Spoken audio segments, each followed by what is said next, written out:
بسم الله الرحمن الرحیم.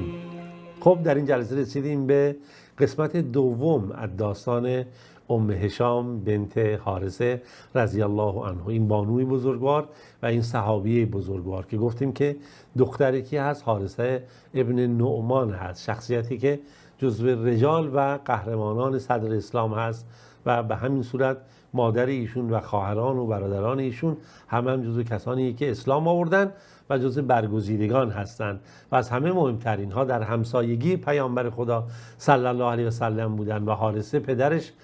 خونه‌های خودش رو یکی یکی به پیامبر خدا صلی الله علیه و سلم بر اساس نیازی که برای ایشون پدید می اومد تقدیم میکرد و در اون مدتی هم که پیامبر در خونه ابو ایوب انصاری هست حدود 9 ماه اینها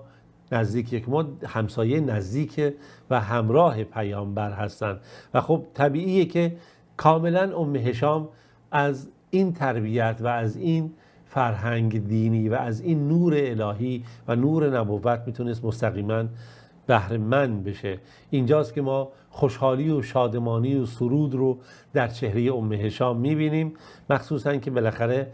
قبیله اینها بنی نجار برای پیامبر غذا میبردن و خب پیامبر اون موقع در منزل ابو ایوب انصاری بود در اوایل هجرت رضی الله عنه و خب تقریبا نزدیک 9 ماه این طول کشید و این بالاخره خوشحالی، این ارتباط و عاطفه و این دوستی و همسایگی فضایی بود که واقعا برای اینها فراهم آورده بود. البته تمام مدینه منور شده بود از این نور و رحمت. خب اینا طبیعتا نزدیکتر بودن و بیشتر میتونستن بهره مند بشن و در واقع مدینه برای مهاجران یک مأوا و پناهی بود که اونها رو دعوت کرده بود، در خودش جا داده بود، حمایت کرده بود و انصار خیلی تلاش داشتن که مهاجران رو حمایت کنن با تمام توانی که داشتن. حالا بفهمید که با رسول خدا صلی الله علیه و سلم دیگه با چه رفتاری داشتن و اینجاست که ما میبینیم که این خانواده ام هشام، این خانواده حارث که چه خوشبختی و سعادتی نصیبشون شده که در کنار رسول خدا صلی الله علیه و سلم حتی در برخی از وسایل زندگی مثلا اون که مثلا در زندگی نیاز داشتن تا با پیامبر خدا شراکت میکردن. حتی نقل شده که ام هشام میگفت که رسول خدا صلی الله علیه و سلم با ما بود اصلا، یعنی در شراکت برخی وسایل گویا تنور ما و تنور اونها یکی بود، نزدیک 1 سال یعنی در یک محل غذا میپختند و بالاخره این ارتباط و همسایگی نصیب این خانواده بزرگوار شده بود. و پیامبر خدا صلی الله علیه و سلم معمولا در نمازهای عید سوره قاف و سوره قمر رو میخوندن و همچنین که سوره قاف رو میخوندن گاهی اوقات در روز جمعه بر روی منبر و نقل شده که رسول خدا صلی الله علیه و سلم وقتی که این سوره رو بالاخره در محفل‌های بزرگی مثل عید و جمعه و اینها تکرار میکرد و خب ایشون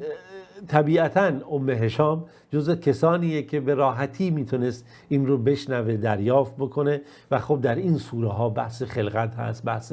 بعثت انسان، برانگیخته شدن انسان در قیامت هست، حشر و نشر انسان هست، معاد انسان هست، قیامت هست، حساب و کتاب، بهشت و جهنم و اینها، پاداش و کیفر و بالاخره تشویق و تهدید انسان که مواظب باشه که خودشو در خطر نندازه و همه این امور. حالا تصور کنید این آیات و این سوره ها دارای چه برکاتیه و این بانوی بزرگوار ام هشام بنت حارثه این سوره رو بس رسول خدا صلی الله علیه و سلم تکرار میکردن در این محافل عید و جمعه و اینا. کاملا ایشون خب این تونسته بود این رو در دریافت بکنه، حفظ بکنه از زبان پیامبر با به قول معروف قرائتی که پیامبر داشت.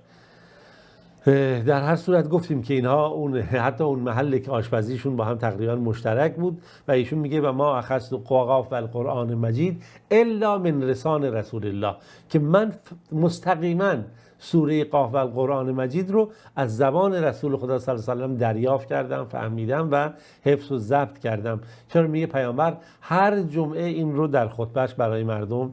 میخوند که اینو امام مسلم هم در کتاب خودش آورده. حالا بقیه روایتی که ما ضرورتی نداره اون رو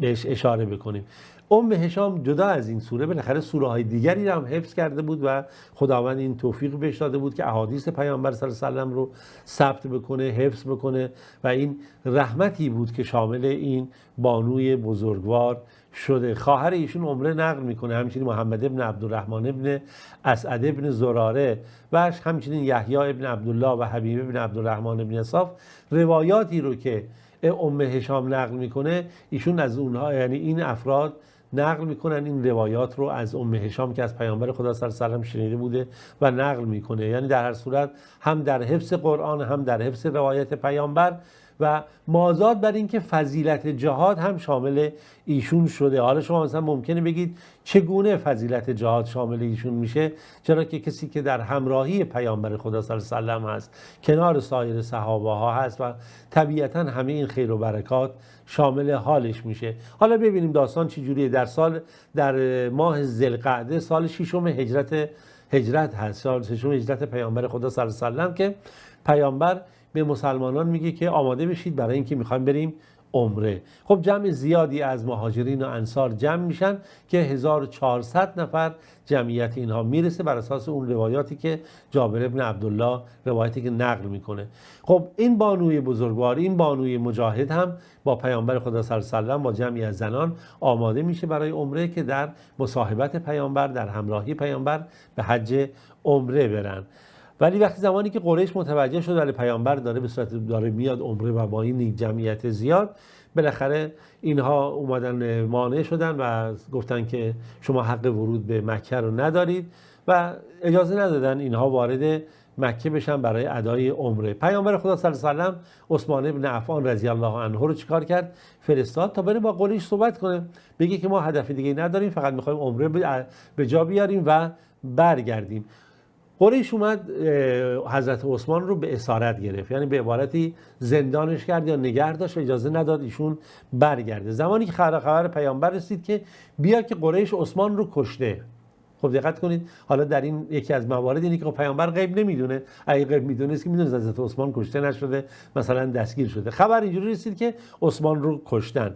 البته و وقتی که اینجوری شد پیامبر گفت نه دیگه، این الان دیگه زمان نیست که ما بخوایم کوتاه بیایم. وقتی خبر شهادت حضرت عثمان، خبر جعلی به پیامبر رسید، این بود که پیامبر گفت همتون آماده بشید برای بیعت و در زیر اون درخت بیعت رضوان صورت گرفت. همه اصحاب پیامبر صلی الله علیه و آله که اونجا بودن با رسول خدا صلی الله علیه و آله بیعت کردن تا مرگ یا اینکه بالاخره بتونن پیروز بشن و هیچ کس اگه حتی بمیره هم عقب نشینی نکنه و فرار نکنه. خب در بین این اصحاب پیامبر کی هست؟ ام هشام هست که اون هم همراه هست و بیعت میکنن و خب چه سود بزرگی که نصیب ام هشام و سایر مسلمانانی که در اون روز با پیامبر خدا صلی الله علیه و آله همراه بودن. که اینجا خداوند عزوجل در اینجا میگه لقد رضی الله عن المؤمنین اذ یبایعونک تحت الشجره. لقد رضی یعنی قطعا یقینا خدا راضی شد، خوشنود شد از اون مؤمنانی که با تو زیر اون درخت بیعت کردن. فعلم ما فی قلوبهم، خوب خدا میدونست تو قلب‌های اونها چیه، چون بالاخره جنگ هست و فلان، ولی اینا بیعت کردن تا پای مرگ. فانزل السکینه علیهم، در اون شرایط حساس خداوند بر این یاران تو، بر این 1400 نفری که متبیعت کردن آرامش رو فرود آورد و اثابهم فتحا قریبا، و پیروزی بزرگ و نزدیکی رو برای اونها فراهم کرد که این آیه 18 از سوره فتح بود که ما حالا داستانش مفصل میدونید که دیگه پیروزی هم اون رو طبق اون قراردادی بود که بستند و بعد که دیگه خداوند این همه نعمت شامل مسلمانان کرد. و وقتی که مشرکان فهمیدن اینجوری و دیگه اینها حضرت عثمان رو آزاد کردن و حضرت عثمان سالم برگشت پیش رسول خدا صلی الله علیه و سلم، دیگه در این لحظه سهیل ابن عمرو که از سران قریش و مشرکین هست اومد با پیامبر خدا صلی الله علیه و سلم صلحی رو در حدیبیه بستن. حالا خود سهیل ابن عمرو هم خداوند این چنین کرد، بعد از فتح مکه مسلمان شد و جزو بهترین یاران رسول خدا و مسلمانان صدر اسلام شد. در هر صورت این صحابیه بزرگ ام هشام از این بهره‌مندی در این بیعت بزرگ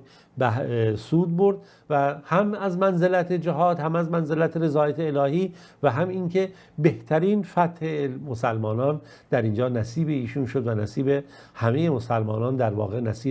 نصیب رسول خدا صلی الله علیه و سلم. و خب خداوند میگه دیگه در آیه 100 سوره توبه میگه و سابقون الاولون من المهاجرین و انصار، پیشگامان اولی که از مهاجران و انصار هستن و کسانی که از اونها پیروی میکنن و الذین اتبعوهم به احسان رضی الله عنهم و رضوا عنه،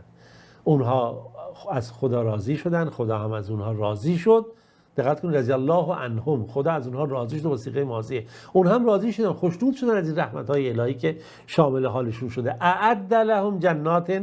تجری، که خداوند بهشت هایی رو در اونها قرار داده که جریان پیدا میکنه، نهرهای متعددی از عسل و شیر و بالاخره نوشیدنی های بسیار گوارا و ارزشمند که خالدین فیها ابدا، به صورت جاودان درونن.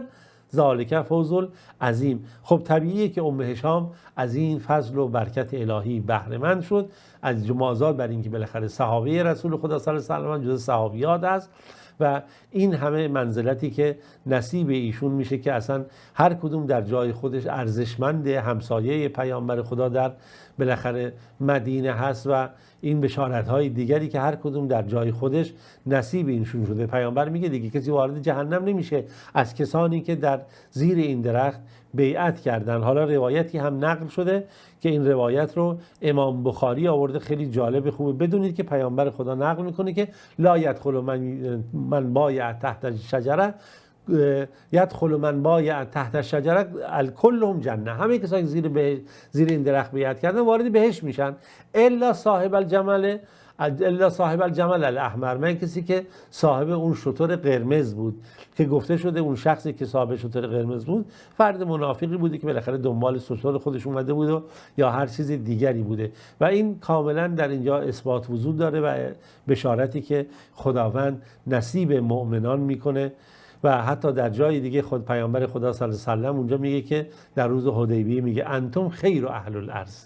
خیر اهل الارض، شما بهترین اهل زمین هستید. میگه اونجا روایت نقل میشه، جابر میگه کنا الفا و 400، ما 1400 نفر بودیم و کنت ابصر الیوم لرأیتکم مکان الشجره. حالا جابر زمانی نقل میکنه که نابینا شده، میگه من اگر بینا بودم محل اون درخت رو به شما نشون میدادم که محل اون درخت کجا هست. در هر صورت این داستانی بود که ما در مورد ام هشام